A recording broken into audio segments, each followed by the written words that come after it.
తినడానికి తిండి ఉండదు కానీ మీసాలకి సంపంగి నూనె అన్నట్టుంది ప్రస్తుతం పొరుగు దేశం పాకిస్తాన్ పరిస్థితి. మాటలు కోటలు దాటుతాయి, గొప్పలు చెప్పుకుంటారు కానీ అప్పులు తీర్చలేరు. ప్రస్తుతం ఆ దేశం పరిస్థితి ఎలా ఉందో తెలుసా? అప్పులు తీర్చలేక యుద్ధ విమానాలు అమ్ముకోవాల్సిన దుస్థితికి చేరుకుంది.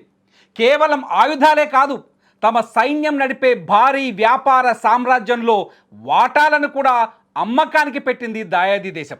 ప్రస్తుతం పాకిస్తాన్ ఆర్థిక వ్యవస్థ పరిమాణం $410 బిలియన్ కాగా దాని విదేశీ అప్పులు ఏకంగా $92 బిలియన్ చేరుకున్నాయి.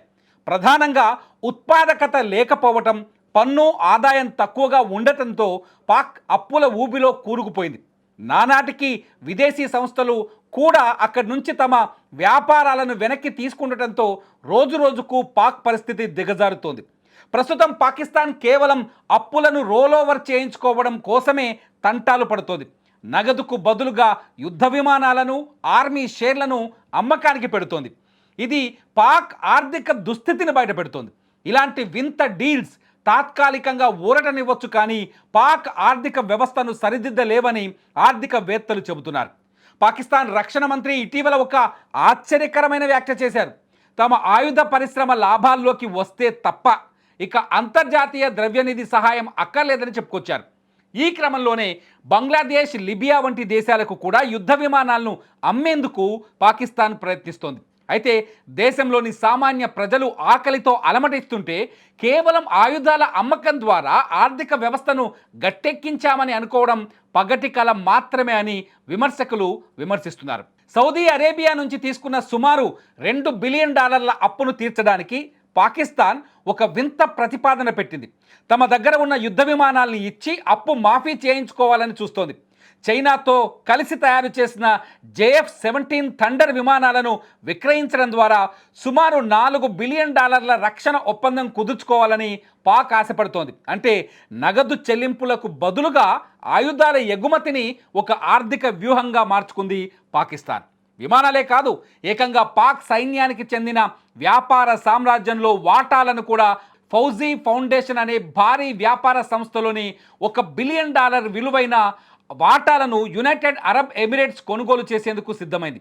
మార్చి 31, 2026 నాటికి ఈ ప్రక్రియను పూర్తి చేయాలని పాకిస్తాన్ ఉప ప్రధాని ఇషాక్ దార్ లక్ష్యంగా పెట్టుకున్నారు. అప్పులు తీర్చలేక ఇలా దేశ ఆస్తులను అమ్ముకోవడం, రక్షణ రంగాన్ని కూడా ఆర్థిక ఉపశమనానికి ఉపయోగించుకోవడం పాకిస్తాన్ ఎదుర్కొంటున్న తీవ్ర సంక్షోభానికి నిదర్శనం. తప్పుడు విధానాలు, తీవ్రవాదానికి మద్దతు ఒక దేశాన్ని ఎలా దివాలా తీయిస్తాయో పాకిస్తాన్ని చూస్తే మనకు అర్థమవుతుంది. అంతర్జాతీయ విశ్లేషకులు కూడా ఇదే అభిప్రాయాన్ని వ్యక్తం చేస్తున్నారు. తీవ్రవాదాన్ని పెంచి పోషించి పొరుగు దేశాలపై కుట్రలు పన్నడమే లక్ష్యంగా పెట్టుకున్న పాకిస్తాన్ ఇప్పుడు తిండి లేక, అప్పులు తీర్చలేక తన ఆయుధాలనే అమ్ముకుంటోంది. తప్పుడు విధానాలు ఒక దేశాన్ని ఎలా దెబ్బ కొడతాయో చెప్పడానికి పాకిస్తానే అతిపెద్ద ఉదాహరణ. మరి ఈ విమానాలను కొనేందుకు ఏ దేశం ముందుకు వస్తుంది? ఈ అమ్మకాలతో పాక్ గండం గట్టెక్కుతుందా లేదా అనేది ఇప్పుడు ఆసక్తికరంగా మారింది. ముఖ్యంగా మొన్న భారత్ జరిపిన ఆపరేషన్ సింధూర్లో పాకిస్తాన్ గొప్పలు చెప్పుకోవడానికి ఇది కూడా ఒక కారణంగా కనిపిస్తుంది. చైనాకు సంబంధించిన జెట్ విమానాల అమ్మకానికి పెట్టి, అంటే చైనా నుంచి దిగుమతి చేసుకున్న JF-17 విమానాల్ని ప్రపంచ మార్కెట్లో అమ్మకానికి పెట్టడానికి, ఆ విధంగా ఆయుధ పరిశ్రమల్లో లేకపోతే ఆయుధాల అమ్మకాల్లో ఆదాయాన్ని సమకూర్చుకోవడానికే భారత్పై మేమే పైచేయి సాధించామంటూ తప్పుడు ప్రచారం చేశారు పాకిస్తాన్ ప్రధానమంత్రి. ఆ ప్రచారాన్ని వెనుక ఉన్న వ్యూహం కూడా దివాలా స్థితిలో ఉన్న పాకిస్తాన్ ఆర్థిక పరిస్థితిని తిరిగి పుంజుకునేలా, అంటే ఆర్థికంగా నిలదొక్కుకోవడానికి ఈ ప్రయత్నాలు చేస్తున్నట్టుగా చాలా స్పష్టంగా అర్థమవుతుంది. అంటే భారతదేశంలోకి ఉగ్రవాదాన్ని పంపించి, భారతదేశంలో రక్తపాతాల్ని పారించి, కేవలం ఇండియాని డిస్టర్బ్ చేయడానికే ఆర్థిక వ్యవస్థనంతా, ఆర్థిక డబ్బునంతా ఖర్చు చేస్తూ విదేశాల నుంచి అప్పులు తెస్తున్న పాకిస్తాన్ ఇప్పుడు ఆ అప్పులు తీర్చుకోవడానికి తలను కూడా తాకట్టు పెడుతున్నట్టుగా స్పష్టంగా అర్థమవుతుంది. భారతదేశంలో రక్తపాతాన్ని చూడడం కోసం, అశాంతిని నెలకొల్పడం కోసం పాకిస్తాన్ ఎంతటి సాహసానికి దిగజారిందో ఈ స్థితిని చూస్తే, ఈ ఆర్థిక స్థితిని చూస్తే అర్థమవుతుంది. ఇప్పటికే పాకిస్తాన్ అధిక ధరలతో సతమతమవుతోంది. అక్కడి ప్రజలకు ఆకలి తీరలేని పరిస్థితి ఉంది. వస్తువులు, నిత్యావసర వస్తువులు కూడా ఆకాశాన్ని అంటుతున్నాయి. ఈ పరిస్థితుల్లో పాకిస్తాన్ గొప్ప బీరాలు పలకడం, భారతదేశాన్ని టార్గెట్ చేస్తూ ప్రచారం చేయడం, భారతీయుల్లో అంటే దాడులు ఉగ్రవాదాన్ని పెంచి పోషించడం, జైషే మహమ్మద్ లాంటి ఉగ్రవాద సంస్థలకే వచ్చిన నిధులన్నింటినీ, విదేశాల నుంచి తెచ్చిన అప్పులన్నింటినీ ఖర్చు చేస్తున్న పాక్ ప్రభుత్వానికి ఖచ్చితంగా ఇదొక చావు దెబ్బ అని చెప్పొచ్చు. మీరేమనుకుంటున్నారు?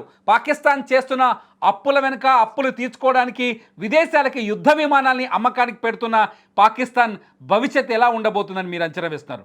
మీ అభిప్రాయాన్ని ఈ వీడియో కింద ఖచ్చితంగా కామెంట్ చేయండి. చూస్తూనే ఉండండి అప్డేట్స్ కోసం సుమన్ టీవీ.